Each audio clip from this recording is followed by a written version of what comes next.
Alhamdulillah, di kesempatan waktu yang berbahagia ini Allah Tabaraka wa Ta'ala mempertemukan kita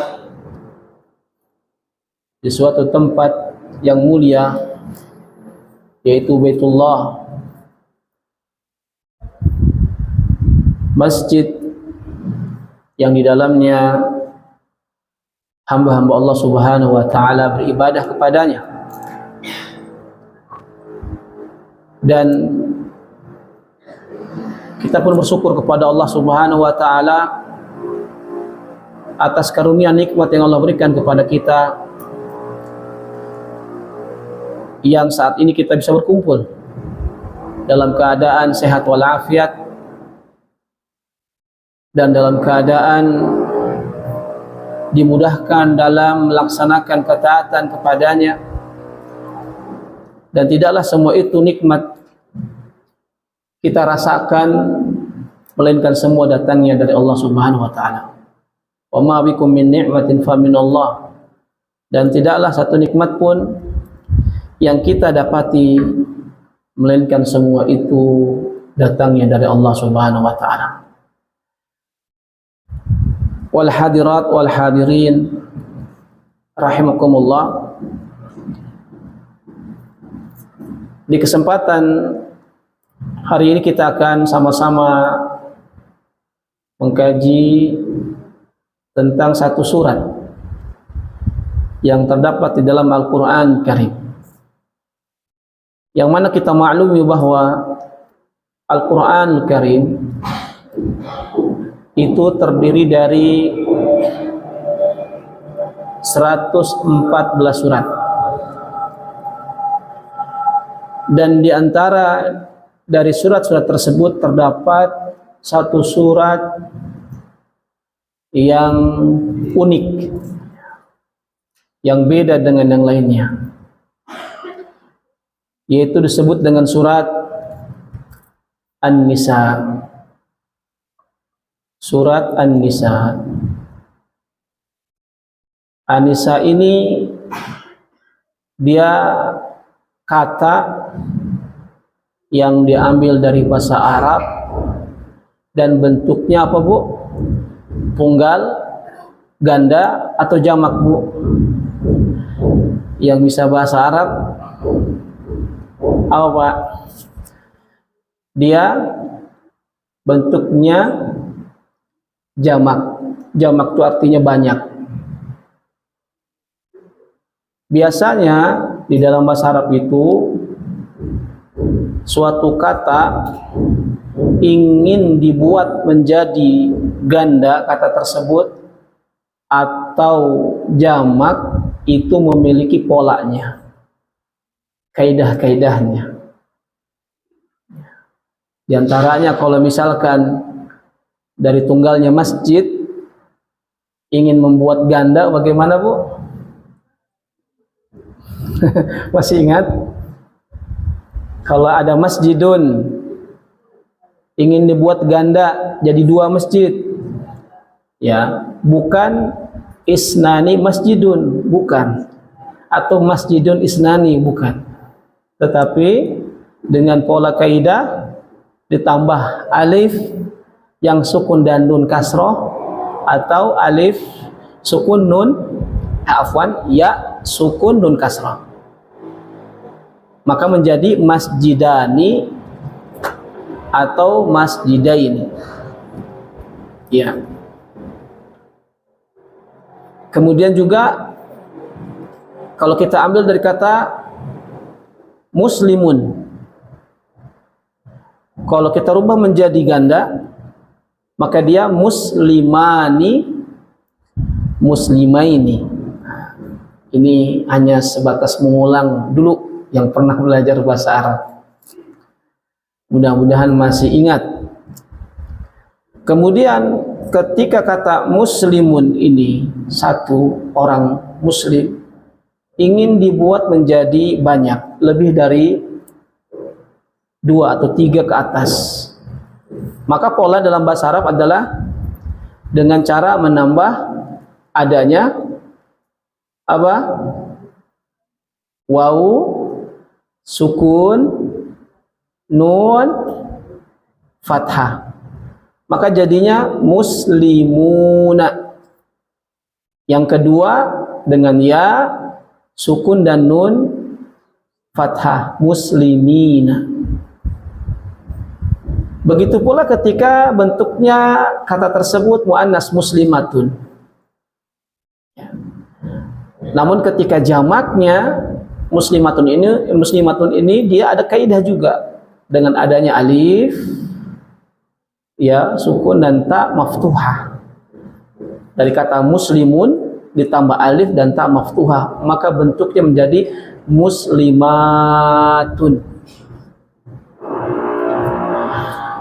Adapun dengan kata an-nisa'u, an-nisa itu artinya para wanita.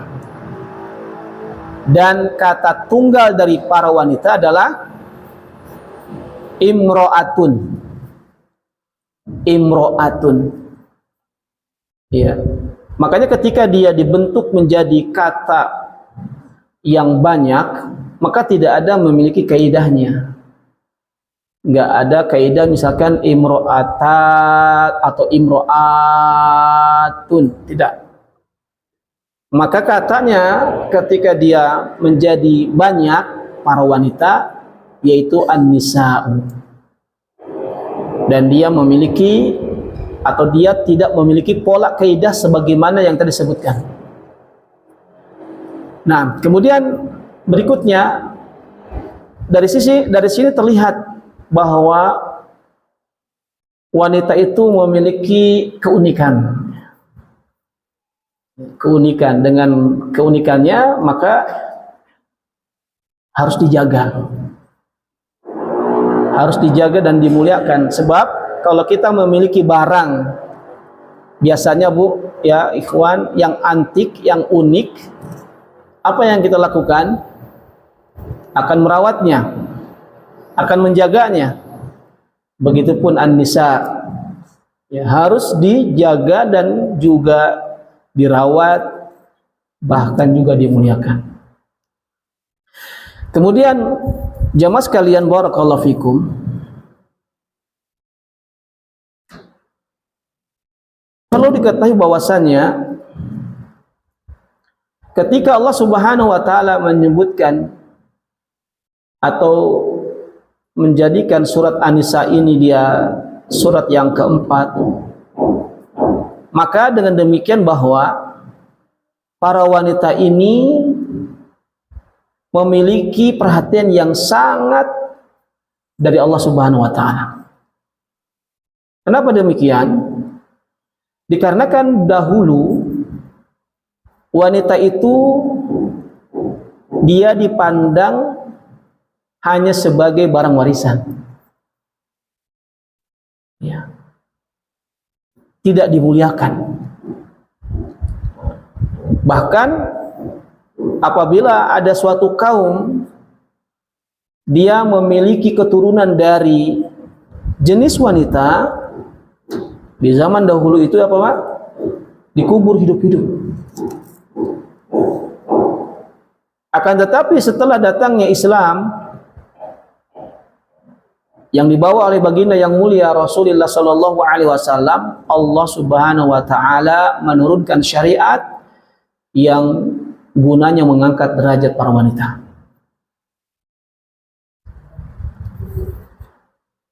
Dan juga jamaah sekalian, kemuliaan itu bukanlah hanya sebatas slogan saja.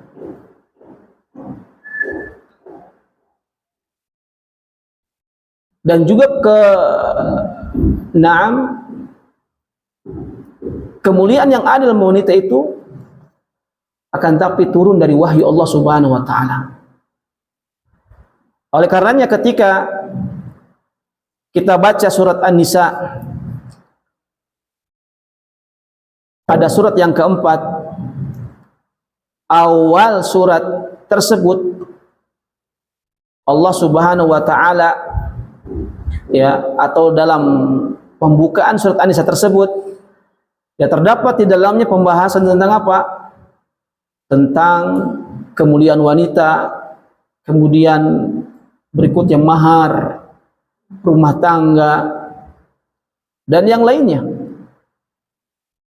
Dan juga Allah Subhanahu wa taala di dalam surat tersebut dari apa yang ada di dalam pembahasan surat An-Nisa tersebut, di antaranya kemuliaan wanita, maka Allah Subhanahu wa taala buka dengan ayat pertama bahwa perhiasan muslimah yang paling indah itu adalah ketakwaan.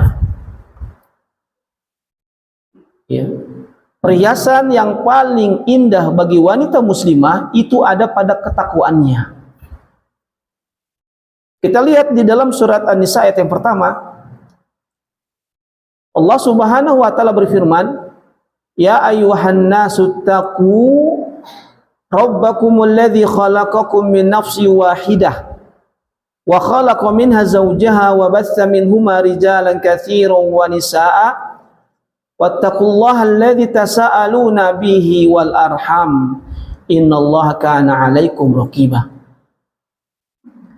Yang artinya, ya ayuhan nas, wahai segenap manusia, bertakwalah kepada Allah, kepada Rabb kalian, Tuhan kalian yang telah menciptakan kalian dari satu jiwa, min nafsi wahidah.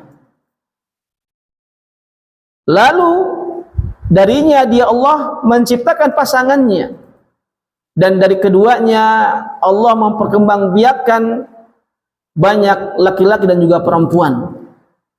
Wattaqullah, maka bertakwalah kepada Allah yang dengan namanya kamu saling meminta dan peliharalah hubungan kekerabatan. Sesungguhnya Allah Subhanahu wa taala selalu mengawasi kalian.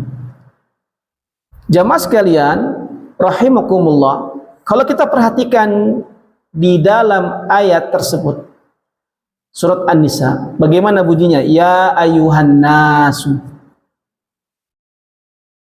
Di sana Allah Subhanahu wa taala menyeru, dan seruannya Allah Subhanahu wa taala An-Nas,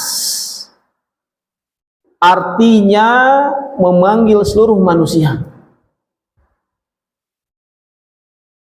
Dan Allah Subhanahu wa taala tidaklah dia memanggil dalam ayat tersebut ya ayyuhan nisa'u, padahal ini membahas atau ini merupakan surat An-Nisa, tetapi ayat yang turun atau ayat yang dia ada dalam awal surat tersebut ya ayyuhan nas, tetapi tidak ya ayyuhan nisa'u.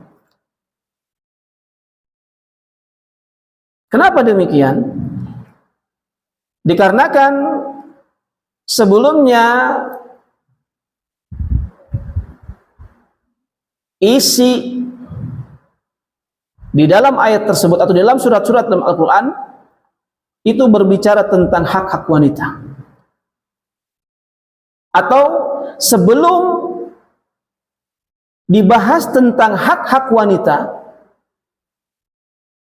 yang ada dalam surat An-Nisa, Allah Subhanahu wa taala ingin menanamkan bahwa semua manusia itu berada di bawah perintah Allah yang sama. Apa? Yaitu bertakwa.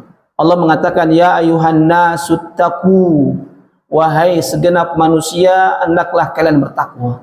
Artinya baik itu wanita, baik itu pria, maka hendaklah kalian semua bertakwa kepada Allah Subhanahu wa taala. Allah Subhanahu wa taala ingin menanamkan bahwa semua manusia itu berada dalam perintah Allah Subhanahu wa taala yang sama. Kemudian jamaah sekalian, Al-Imam At-Tabari rahimahullah taala beliau menjelaskan bahwa firman Allah Subhanahu wa taala dalam surat An-Nisa ini, ittaqu rabbakum, bertakwalah kalian kepada Rabb kalian, adalah maksudnya atau penjelasannya yaitu agar manusia takut kepada Allah, agar manusia takut kepada Allah dan melaksanakan seluruh perintah Allah Subhanahu wa taala dan menjauhi larangannya.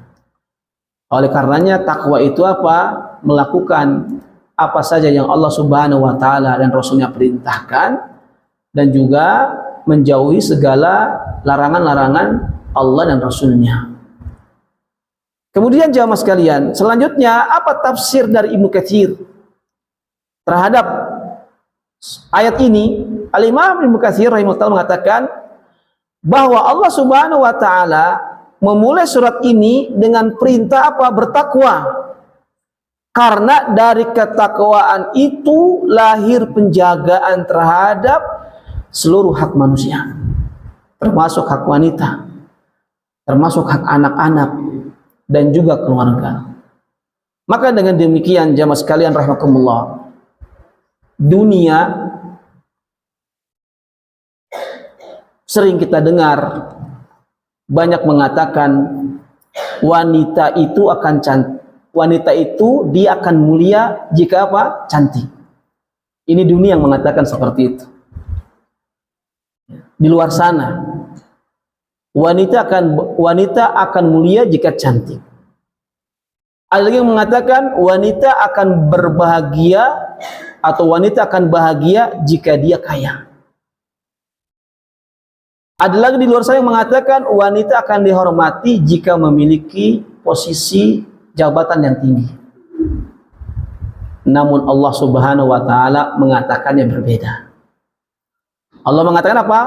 Bahwasannya kemuliaan itu ada pada wanita ketika dia bertakwa kepada Allah Subhanahu wa taala. Kenapa demikian? Kenapa demikian? Dikarenakan betapa banyak wanita yang cantik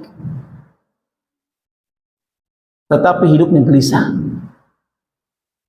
Betapa banyak wanita yang dia memiliki kekayaan,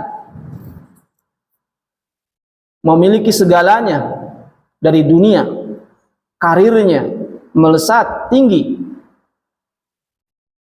tetapi rumah tangganya hancur. Kemudian betapa banyak wanita yang terkenal, namun dia tidak mengenal Allah Subhanahu wa taala. Namun sebaliknya, betapa banyak wanita muslimah yang dia sederhana, yang hidupnya tenang. Karena apa? Karena dia dekat dengan Allah Subhanahu wa taala. Inilah kemuliaan ketika seseorang, baik wanita pun pria, ya di sini terkhususkan wanita, dia menjadi sosok wanita yang bertakwa, dekat dengan Allah Subhanahu wa taala, maka ini merupakan kemuliaan yang hakiki yang tidak bisa dibeli dengan harta. Kemudian jemaah sekalian, selanjutnya dalam ayat selanjutnya Allah Subhanahu wa taala berfirman,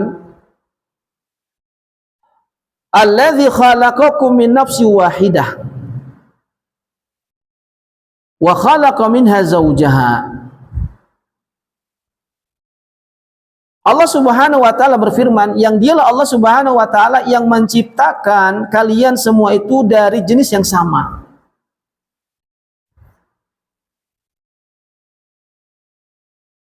Dan juga Allah Subhanahu wa taala menciptakan bagi wanita itu ada pasangannya. Dari sini jamaah sekalian, ayat ini menerangkan bahwa Allah Subhanahu wa taala mengingatkan bahwa wanita itu berasal dari asal penciptaan yang sama sebagaimana laki-laki. Dan Islam tidak memandang wanita sebagai makhluk kelas 2. Islam juga tidak menjadikan wanita ini sebagai pesaing laki-laki, bukan. Namun Islam menjadikan wanita ini sebagai pasangan yang saling melengkapi. Oleh karenanya Nabi kita yang mulia sallallahu alaihi wasallam, beliau mengucapkan dalam sebuah hadis yang mana dikeluarkan oleh Abu Dawud dan Imam Tirmizi dan juga dinilai hasan oleh sebagian para ulama, Nabi sallallahu alaihi wasallam bersabda, "Innaman nisa saqaiqur rijal." Sesungguhnya para wanita adalah saudara kandung. atau belahan dari kaum laki-laki. Dan juga para ulama menjelaskan hadis ini bahwa wanita memiliki kesamaan dengan laki-laki dalam apa? Dalam asal penciptaan, kewajiban syariat, pahala, dan juga kemuliaan di sisi Allah Subhanahu wa taala, kecuali pada perkara-perkara yang memang itu dibedakan oleh dalil-dalil yang terdapat dalam Al-Qur'an dan juga hadis Nabi sallallahu alaihi wasallam. Dengan demikian jamaah sekalian, maka wahai para wanita muslimah, jika hari ini Anda merasa usia Anda bertambah, wajah Anda sudah mulai berubah, atau dunia tidak lagi memandang Anda sesuatu yang istimewa, ingatlah bahwa nilai seorang muslimah di sisi Allah Subhanahu wa taala tidak pernah diukur dengan kecantikannya. Nilainya itu diukur dengan ketakwaan dia kepada Allah Subhanahu wa taala. Oleh karena itu, wahai para wanita, sibukkanlah dirimu memperindah hati sebelum memperindah wajah. Perindahlah solatmu dengan benar, dengan khusyuk, sesuai dengan tuntunan Nabi Shallallahu Alaihi Wasallam sebelum Anda memperindah pakaian Anda, dan perindahkanlah akhlak Anda sebelum memperindah penampilan Anda, dikarenakan kecantikan itu dia akan pudar, kecantikan akan sirna, akan tetapi ketakwaan akan menemani hingga Anda berdiri di hadapan Allah Subhanahu wa taala. Ma'asyiral muslimin rahimakumullah. Kemudian ketika kita membaca surat An-Nisa, kita pun akan mendapati sesuatu yang sangat mengagumkan.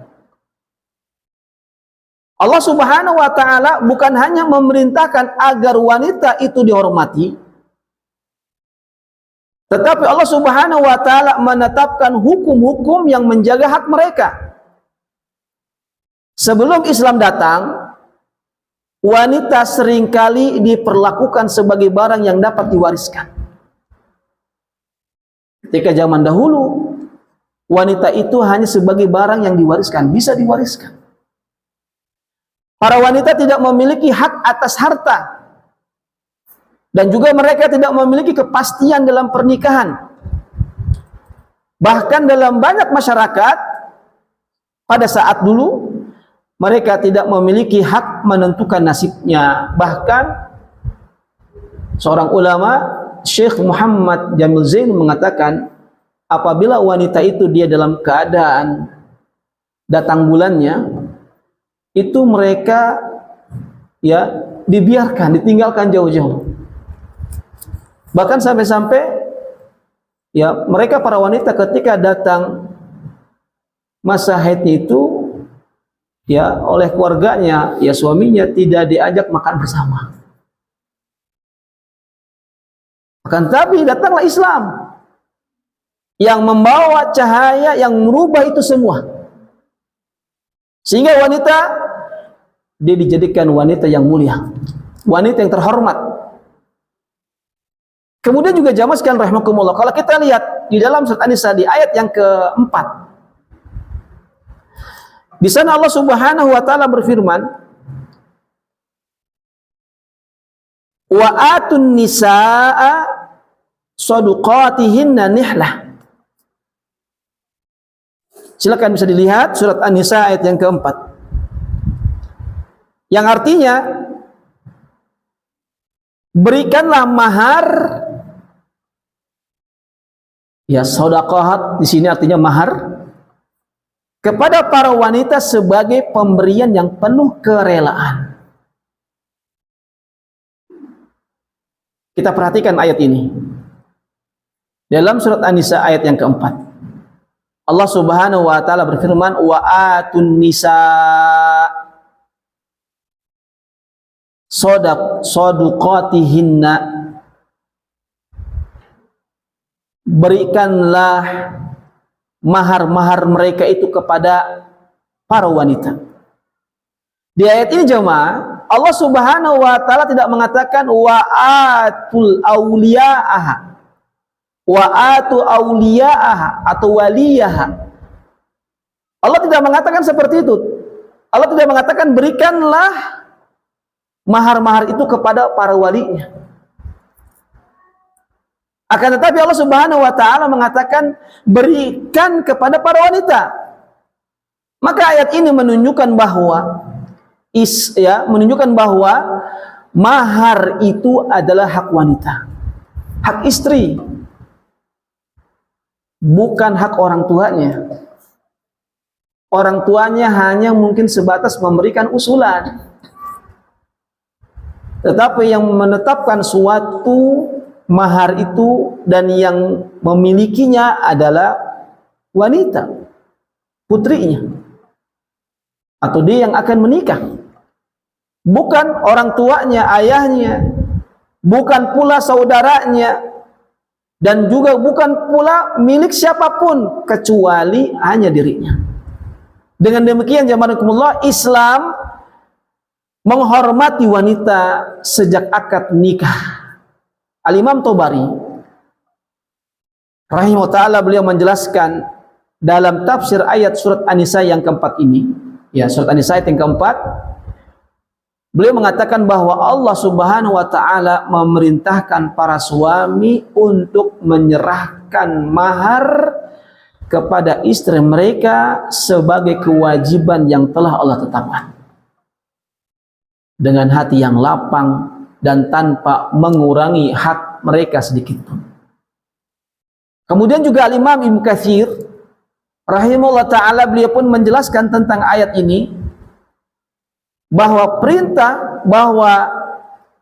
perintah untuk memberikan mahar kepada wanita itu sebagai bentuk penghormatan dan kewajiban syariat, bukan sebagai harga seorang wanita. Bukan sebagai harga seorang wanita. Tapi apa? Allah Subhanahu wa ta'ala menjadikan itu merupakan perintah. Mahar tersebut sebagai bentuk penghormatan dan kewajiban yang ada dalam syariat, bukan sebagai harga bagi seorang wanita.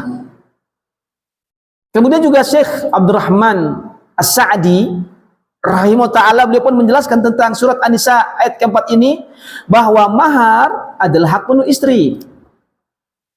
Jika setelah menerimanya ia dengan sukarela memberikan sebagian kepada suaminya. Artinya kalau dia sudah menerima mahar dari suaminya, maka mahar tersebut hak milik penuh istri.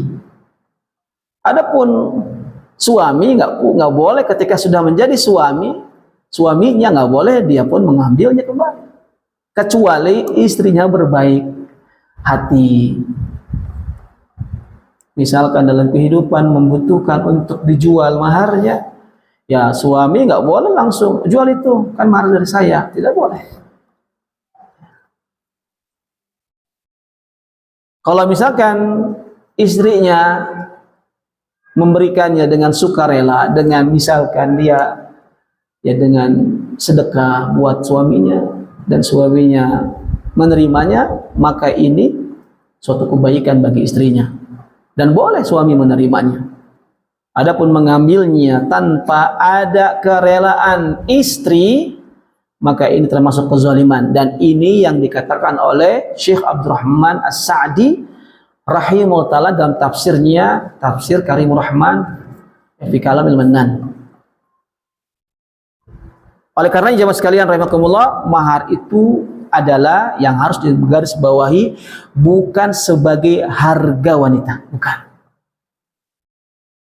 Tapi bentuk pemuliaan, kehormatan bagi wanita dan juga syariat yang telah menetapkannya. Maka apabila ada orang yang mengatakan bahwa mahar itu adalah harga perempuan, maka ini adalah ucapan yang keliru. Kalau wanita mempunyai harga, maka tidak akan ada sesuatu yang dapat membayarnya. Jika wanita ini dia memiliki harganya, maka tidak akan ada satupun yang bisa untuk membayarnya. Ya. Karena apa? Karena mahar itu bukan harga. Mahar itu adalah simbol penghormatan, bukti kesungguhan seorang laki-laki, dan juga bentuk tanggung jawab yang diwajibkan oleh Allah bagi laki-laki. Oleh karenanya Rasulullah SAW memerintahkan adanya mahar, meskipun mahar tersebut sederhana. Nabi yang mulia SAW mengatakan, iltamis walau khataman min hadid. Carilah mahar walaupun mahar itu hanya sebuah cincin dari besi. Hadis ini jemaah sekalian menunjukkan bahwa yang terpenting bukan besarnya mahar, melainkan kesungguhan dan kehalalan dari akad tersebut. Kemudian jazakumullah, dalam surat ini An-Nisa, ya, yang Allah Subhanahu wa taala berfirman, fa in tibana lakum an syai'in minhu nafsan fakuluhu hani'an mari'ah. Apabila mereka dengan kerelaan hati memberikan kepada kalian sebagian dari mahar itu, maka makanlah. Artinya terimalah sebagai sesuatu yang baik lagi menyenangkan. Hal ini menunjukkan bahwa mahar itu bukan harga. Dan dari sini juga Allah Subhanahu wa taala menjadikan bahwa Allah menjaga harta wanita yang dimilikinya. Ya. Dalam ayat ini menunjukkan bahwa harta seorang wanita itu tetap miliknya. Harta yang dimiliki oleh wanita itu menjadi miliknya, bukan menjadi pasangan suaminya, bukan. Kalau sekiranya wanita dia melakukan suatu usaha dan mendapatkan dari harta, maka harta tersebut adalah milik istri. Ya, milik istri. Bahkan suami tidak boleh untuk mengambil walaupun hanya sedikit. Tidak boleh. Kecuali istrinya memberikan dengan kerelaan. Artinya suami ketika mungkin ya, membutuhkan bantuan dari istrinya berupa harta, ya tinggal bilang, dan istri yang baik tentunya dia akan membantu suaminya. Tapi ingat bahwa harta istri itu bukan milik suami. Tapi sebaliknya, kalau suami memiliki harta, ada kewajiban untuk memberikan nafkah kepada istri dan anak-anaknya. Makanya Pak, ini suami itu tanggung jawabnya Masya Allah. Tanggung jawabnya berat. Dunia akhirat. Begitu pula seorang wanita, seorang ibu, seorang istri pun sama, memiliki tanggung jawab yang berat. Jamaah sekalian rahimakumullah, dari ini maka bahwa Allah Subhanahu wa taala menjaga harta milik wanita. Di sini haknya wanita. Ketika wanita memiliki harta, maka harta tersebut adalah milik wanita dan suami nggak boleh untuk bisa mengganggunya, kecuali apabila ada kerelaan dari istrinya. Dan ini merupakan perlindungan yang sangat mulia dan agung datang dari Allah Subhanahu wa taala.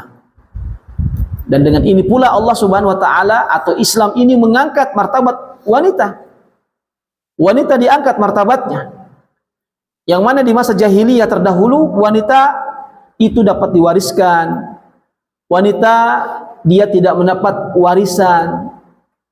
Bahkan wanita itu dipaksa untuk menikah. Selanjutnya jamaah, kita lihat sekarang dalam surat An-Nisa ayat yang ke-19.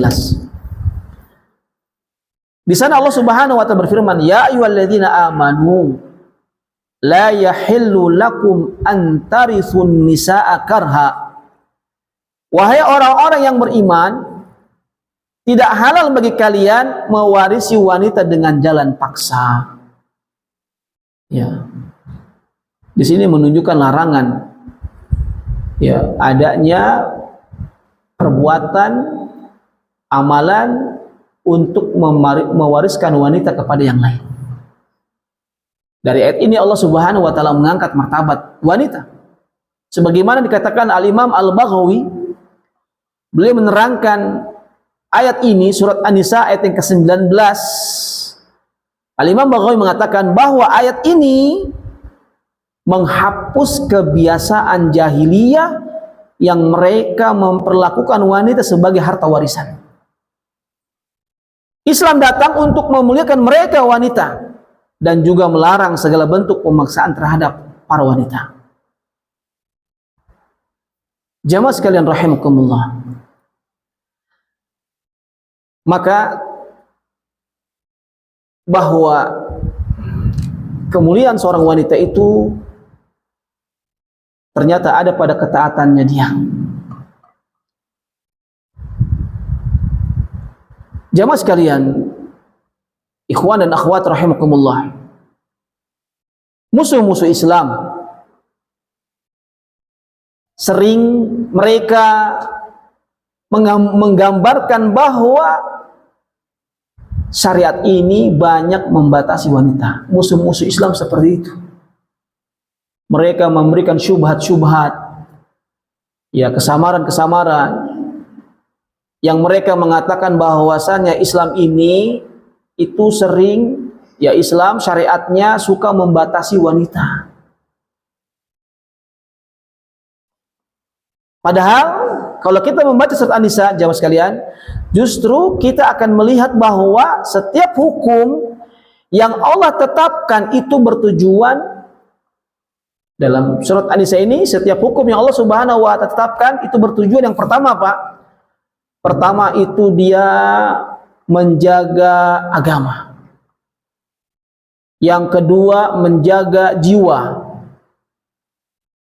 Yang ketiga menjaga keturunan, dan yang keempat menjaga harta. Yang selanjutnya juga menjaga akal. Oleh karenanya wanita ini di dalam Islam ini dijaga kehormatannya, dijaga hartanya, kemudian juga dijaga nasabnya, keluarganya. Maka pernyataan yang dari luar sana itu semuanya pernyataan yang batil. Maka tidak ada yang lebih menyayangi dari makhluk yang ada atau dari orang-orang di luar sana terhadap wanita, melainkan itu hanya Allah Subhanahu wa taala yang menyayanginya. Allah Subhanahu wa taala sendiri pun berfirman, "Ala ya'lamu man khalaqa wa huwal latiful khabir." Allah mengatakan surat Al-Mulk, Allah berfirman, apakah Allah menciptakan itu tidak mengetahui, padahal Dia yang Maha Lembut lagi Maha mengetahui. Artinya Allah Subhanahu wa taala sangatlah menyayangi para wanita. Kemudian jamaah rahimakumullah, oleh karenanya kita saksikan kadang seorang muslimah itu merasa bahwa syariat itu berat. Mungkin ini dirasakan oleh semua para wanita muslimah yang berusaha untuk istiqomah, berusaha untuk taat kepada Allah Subhanahu wa taala. Itu terasa memang syariat ini berat. Kemudian ketika menggunakan hijab, apalagi hijabnya sesuai dengan tuntunan syariat yang tidak berbentuk lekuk tubuhnya, tidak menampakkan lekuk tubuhnya, tidak pernah transparan, harus dia dengan berpakaian yang longgar, tidak ketat. Kadang ini bagi mereka para wanita terasa berat. Kemudian juga terasa bagi mereka untuk menjaga pandangan juga terasa berat. Dan juga terasa bagi para wanita untuk taat kepada suami pun terasa berat. Namun kalau sekiranya kita ingin merenungkan bahwa semua itu, yakni kita melakukan apa yang Allah syariatkan, berhijab, menjaga pandangan, taat kepada suami yang para wanita rasakan itu berat. Apakah semua itu untuk kepentingan Allah? Apakah yang dikerjakan itu untuk kepentingan Allah? Jawabannya tentu tidak. Tidak. Allah Subhanahu wa taala Maha Kaya. Allah tidak butuh itu. Akan tetapi semua syariat itu dia kembali kepada kemaslahatan. Ya, sebenarnya kembali kepada kemaslahatan kita sendiri. Sebagaimana seorang ibu, orang tua kita ketika melarang anak kita bermain misalkan di jalan raya. Anak kita misalkan kita lihat bermain, kalau enggak bermain di masjid, naik tangga. Sedangkan anak kita itu masih kecil, naik tangga, terus kemudian di pinggir tangga ada penjagaan tangganya, besi-besinya, dia naik. Kemudian jadiin perosotan. Kita lihat khawatir anak ini kalau jatuh bisa bocor. Ya. Maka kita pun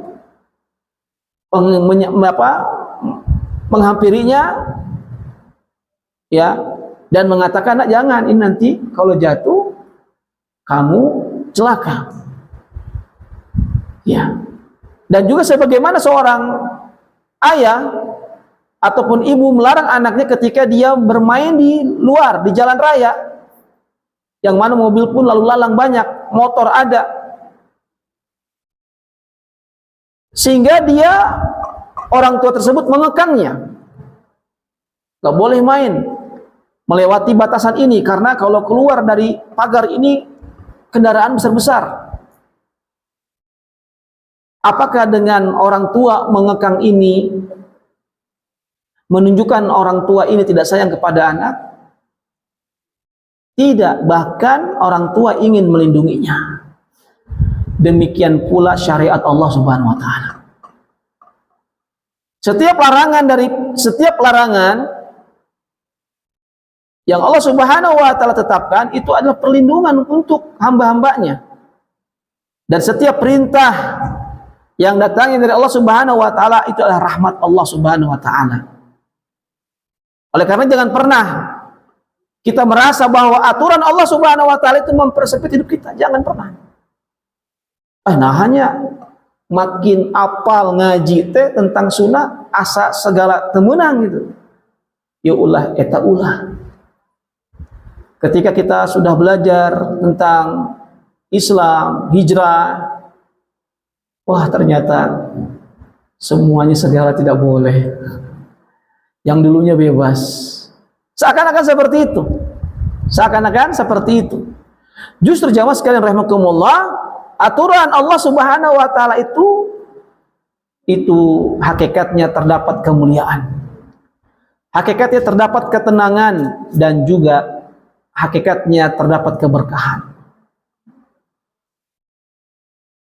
Kemudian jamaah sekalian rahimakumullah, bahwa wanita solehah merupakan perhiasan dunia dan juga penyejuk hati. Di dalam surat An-Nisa ayat yang pertama dan seterusnya, setelah Allah Subhanahu wa taala di dalam ayat pertama ke bawah, kedua, ketiga, keempat dan selanjutnya, itu Allah Subhanahu wa taala telah menjelaskan tentang hak-hak wanita. Dan juga Allah Subhanahu wa taala menjelaskan siapa wanita terbaik menurut Al-Qur'an. Maka di zaman ini biasanya ukuran wanita ideal, ya. Jadi kalau di zaman sekarang ini, bahwa wanita yang ideal itu seringkali dia ditentukan oleh apa? Kecantikan, terkenal, kaya, banyak followernya, banyak pengikutnya. Akan tetapi kalau kita lihat jamaah rahimakumullah, dalam surat An-Nisa ini, ya, Al-Quran memberikan ukuran yang berbeda di dalam menetapkan perhiasan dunia dan penyejuk hati bagi wanita. Kita lihat dalam surat An-Nisa ayat 34. Surat An-Nisa ayat 34.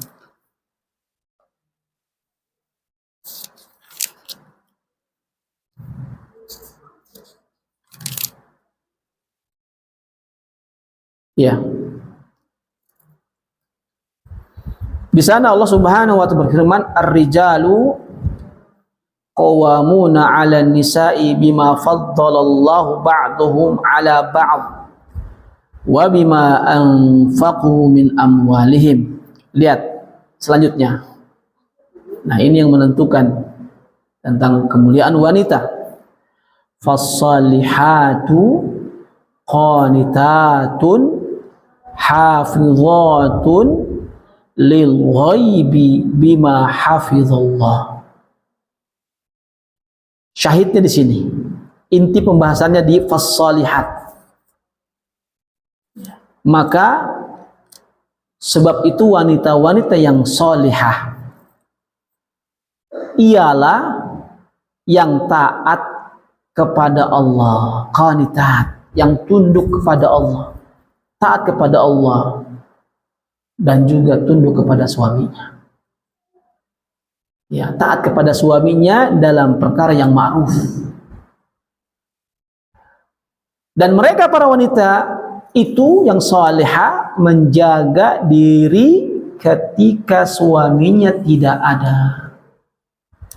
Karena Allah Subhanahu wa ta'ala telah menjaga mereka.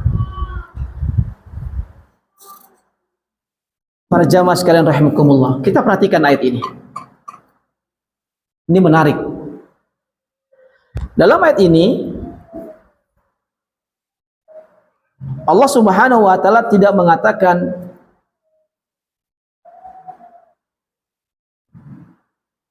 ya,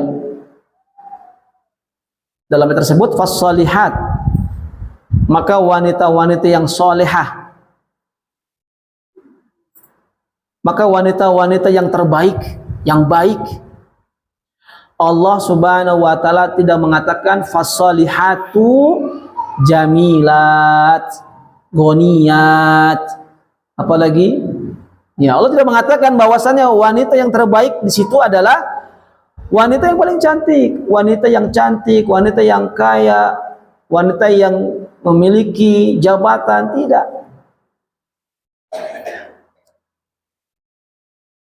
Tetapi wanita yang salihah yang Allah sebutkan di situ adalah wanita yang terbaik, wanita yang memiliki perhiasan yang indah, tidak terkalahkan dengan perhiasan dunia dan isinya, adalah wanita yang qanitat, wanita yang taat. Qanitat, wanita yang taat. Para ulama tafsir menjelaskan dari lafadz qanitat menunjukkan bahwa ketaatan itu adalah ketaatan lahir. Ya, ketaatan itu dia adalah ketaatan yang mana lahir dari keimanan. Sebagaimana Al-Imam Thabari rahimahullah ta'ala, beliau menjelaskan bahwa yang dimaksud dari qanitat adalah wanita yang taat kepada Allah Subhanahu wa ta'ala dan juga taat kepada suaminya dalam perkara yang dibenarkan oleh syariat. Ya, taat kepada suami yang dia pada perkara yang dibenarkan oleh syariat. Itu yang harus ditaati. Kalau suaminya misalkan memerintahkan kita untuk menjadi saksi, ya, saksi transaksi pinjam meminjam yang di dalamnya ada larangan Allah, maka kita tidak boleh untuk menyepakatinya. Ya, kadang ada suatu keluhan dari seorang istri, ya, sempat datang bertanya, bagaimana sikap saya kalau menghadapi suami, dia untuk usaha meminjam uang dari bank, yang tentunya di sana ada muamalah ribawiyah. Dan di antara syarat untuk dapat itu, saya harus menandatanganinya, Ustaz. Bagaimana? Nah, ini repot. Ya. Bagaimana? Ya tidak boleh. Tidak boleh. Karena orang kata di antara perbuatan amalan dosa yang akan atau yang dapat mendatangkan laknat, di antaranya adalah orang yang makan riba, orang yang mengantarkannya untuk bisa bermuamalah riba, yang menulisnya, artinya yang mencatatnya, dan yang menjadi saksinya. Itu semua dilaknat. Ya, Allah ya, mengatakan kulluhum sawa, dosanya sama. Kan saya kan nggak makan ininya, tapi dia mengantarkannya, mempermudahkan orang tersebut. Nah, oleh karenanya seorang istri dia wajib taat kepada suaminya kepada hal yang ma'ruf.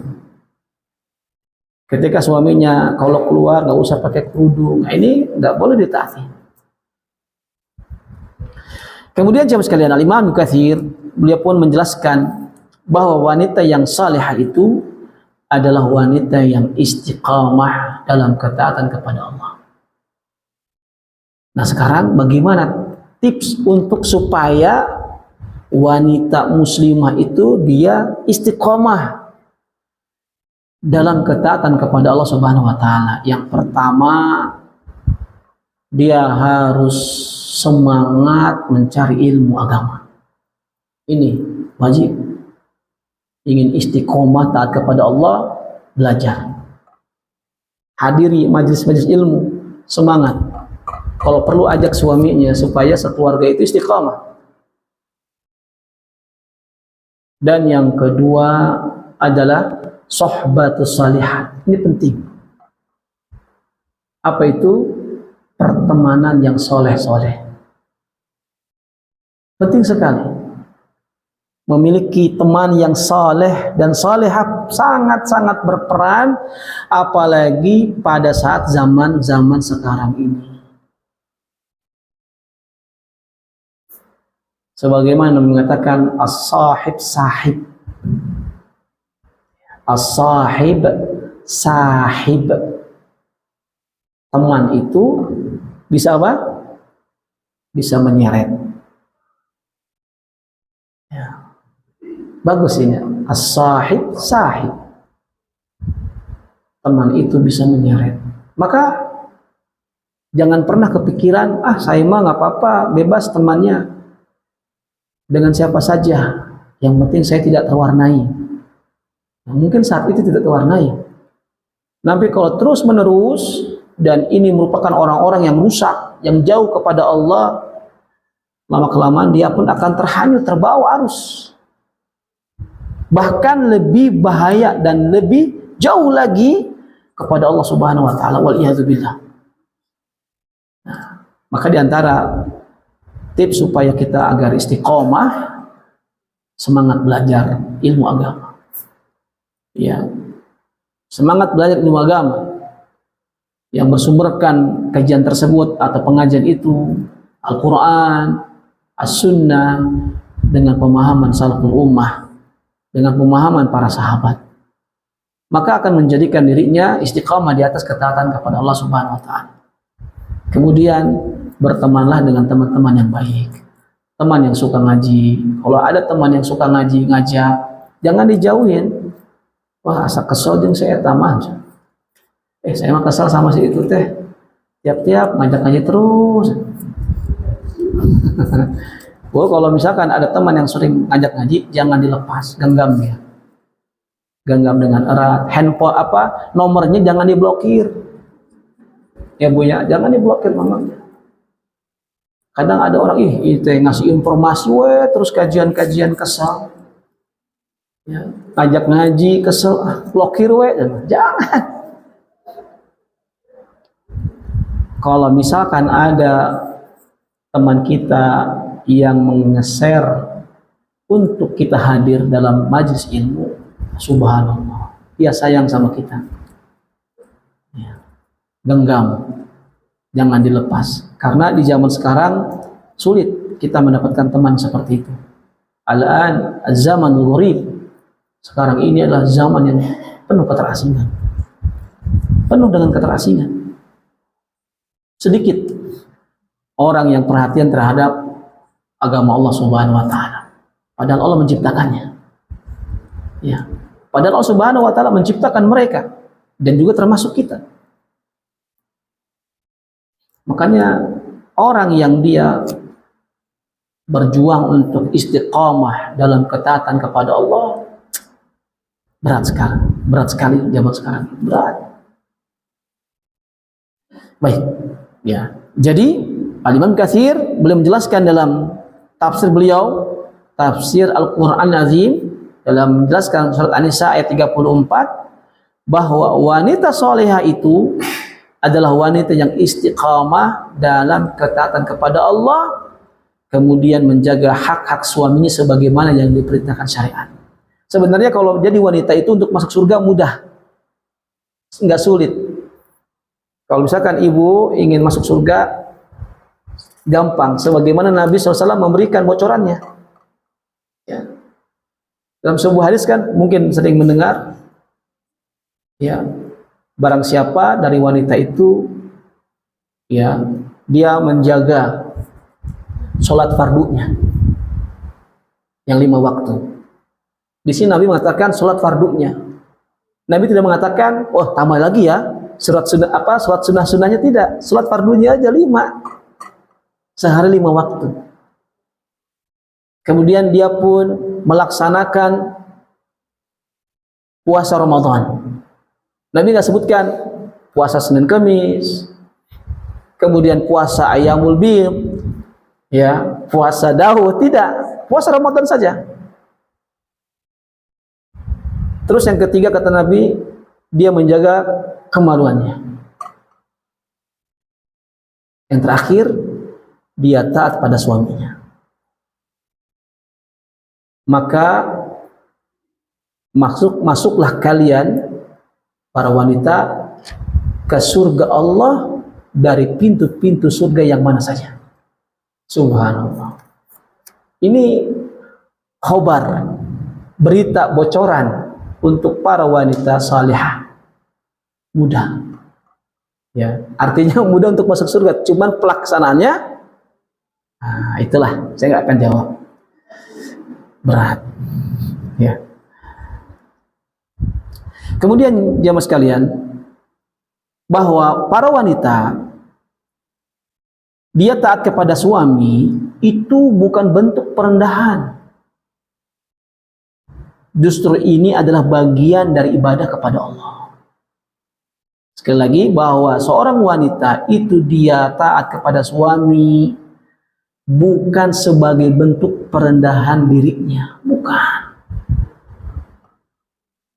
Bahkan ini merupakan bagian dari ibadah dia kepada Allah Subhanahu wa taala apabila dilakukan, ya, dalam rangka hal-hal yang ma'ruf.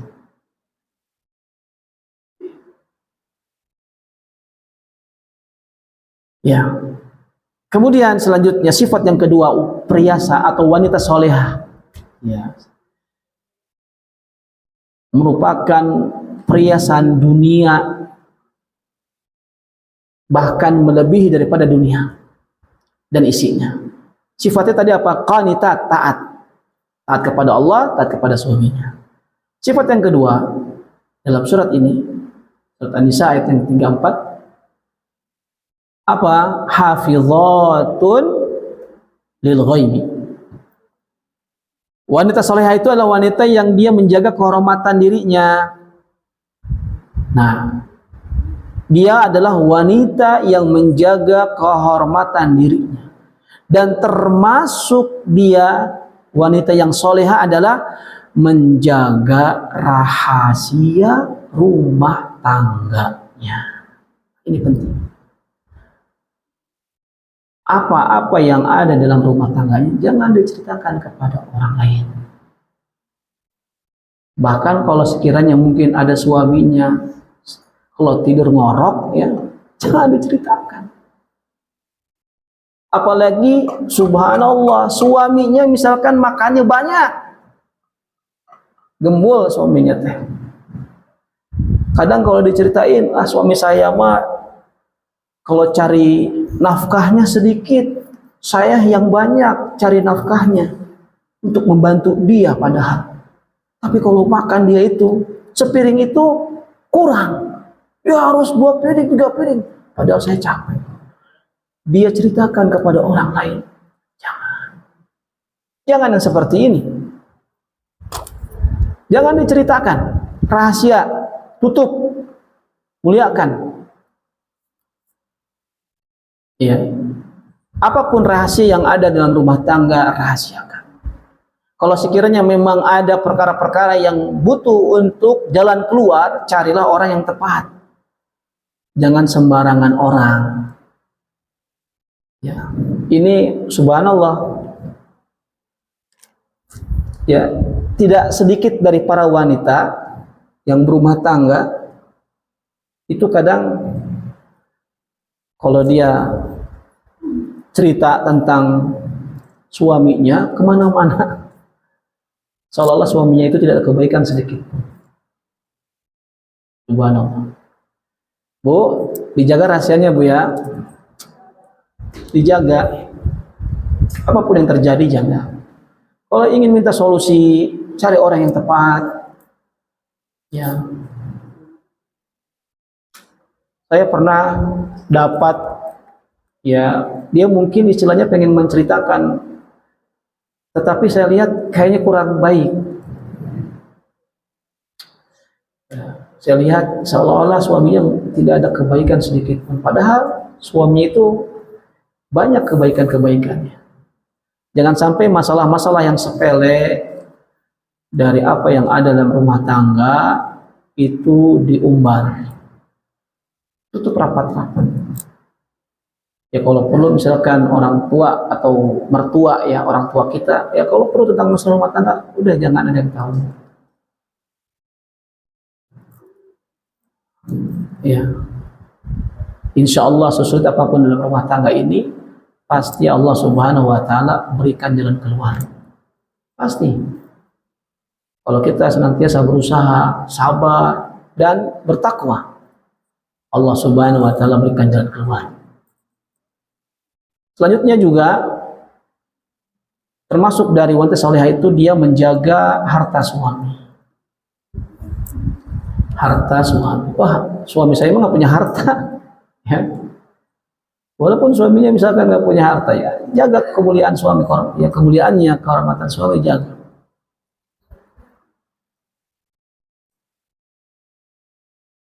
Dan yang terakhir ini penting, tidak berkhianat ketika suami tidak berada di rumah. Nah, ya hati-hati. Tidak berkhianat, apalagi memberikan hati kepada selain suami. Waliyadzubillah. Ini terjadi banyak sekali saat ini. Banyak yang sudah ngaji kadang-kadang dia terfitnah dengan ini. Baik, barakallahu fikum. Oleh karenanya jamaah sekalian, bahwa keimanan yang sejati itu bukan hanya ketika kita berada di majelis ilmu. Akan tetapi keimanan yang sejati itu tampak ketika kita sedang sendirian. Apakah hijab itu tetap terjaga ketika tidak ada yang melihat?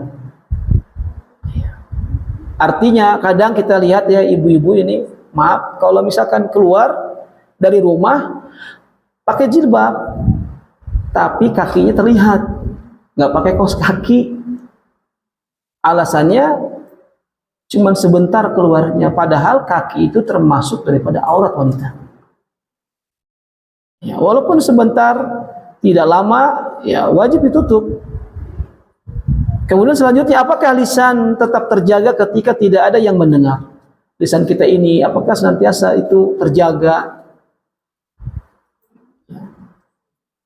Apakah media sosial, ya media sosial itu tetap bersih dari hal-hal yang tidak diridhai Allah Subhanahu wa taala? Inilah makna daripada hafizatun lil ghaib. Oleh karenanya para wanita, ya para ibu, ummahat dan juga al-aba rahimakumullah, wanita salihah itu adalah sebaik-baiknya perhiasan. Sebagaimana Nabi mengatakan, ad-dunya ummata wa khairu mata'id dunya al-mar'atus salihah. Bahwasanya dunia ini dia adalah penuh dengan perhiasan, dan sebaik-baiknya perhiasan dunia itu adalah wanita.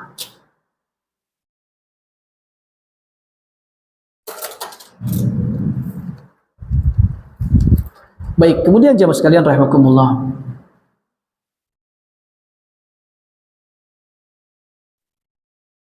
kadang kita melihat hari ini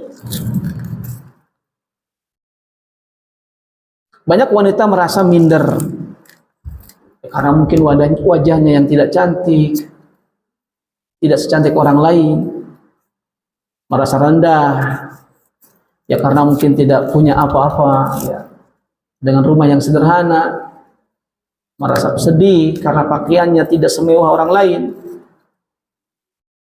Padahal semua itu Allah tidak akan pernah bertanya itu. Ya, Allah tidak bertanya semua itu. Dan juga Allah Subhanahu wa taala tidak pula akan bertanya tentang berapa pengikutmu, tidak.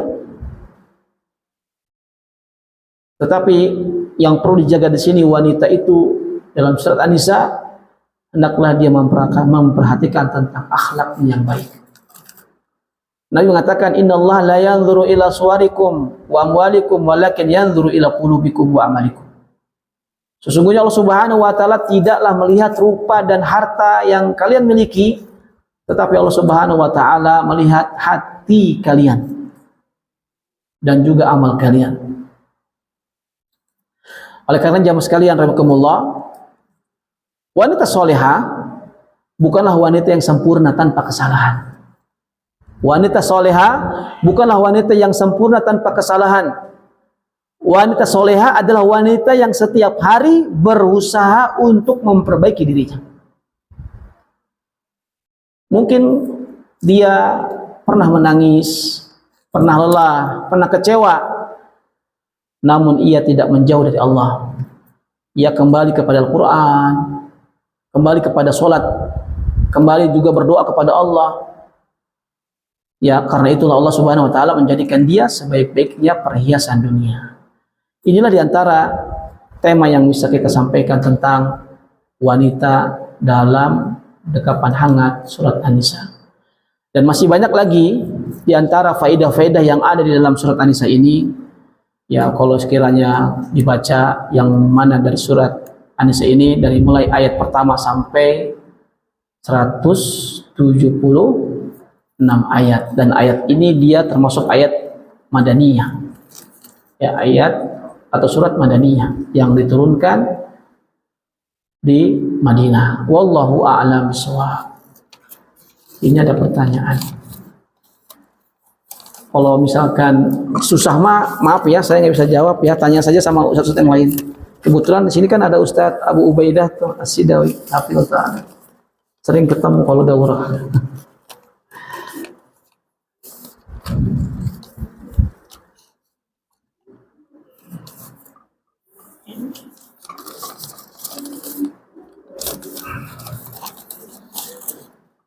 Assalamualaikum warahmatullahi wabarakatuh.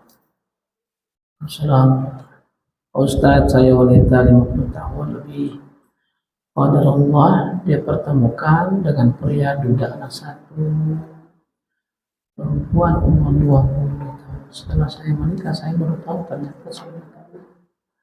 bukan luka batin sehingga setiap saat perilaku.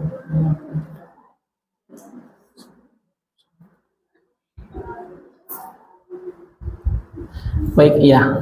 Untuk pertanyaan ini, ya, memiliki anak sambung yang usianya sudah dewasa, yang memiliki sifat temperatur, ya, kita mungkin bisa untuk menasihatinya kalau sekiranya ke anaknya malah jadi tidak baik, ya sebaiknya kepada ayahnya saja dengan lembut, dengan kata-kata yang baik dan dengan waktu yang tepat, ya, supaya dinasihati kepada anaknya. Ya, setelah kita menginformasikan atau memberikan arahan atau nasihat kepada suaminya tentang anaknya, itu ibu misalkan di sini ya sudah cukup, ya. Dan jangan bosan-bosannya untuk selalu menasihatinya. Dan suami yang baik, suami yang dia soleh, ya, dia pastinya akan menerima nasihat kebaikan untuk putrinya. Pasti. Ya, suami yang baik seperti itu. Kalau suaminya bilang, ndai antarkan we, dengan segede iyo, ini mah suaminya berarti apa? Dia membiarkan anaknya terjerumus kepada ya kebinasaan, nantinya kelak di akhirat dia pun akan terseret. Seperti itu. Ya, jadi solusinya mungkin diantaranya ibu bisa memberikan nasihatnya melalui suaminya. Cari momen yang tepat, yang mungkin sambil keluar atau bagaimana. Ya, dan yang kedua berdoa, ya, doakan putrinya tersebut, putri sambungnya. Wallahu a'lam, seperti itu ya. Doakan, jangan lupa didoakan, karena doa silahul mukmin. Ini ingat ibu ya. Jadi doa itu kata Nabi SAW senjatanya seorang mukmin. Ingat, senjatanya seorang mukmin. Karena yang membolak-balikan hati itu Allah Subhanahu wa taala, bukan kita. Assalamualaikum warahmatullahi wabarakatuh.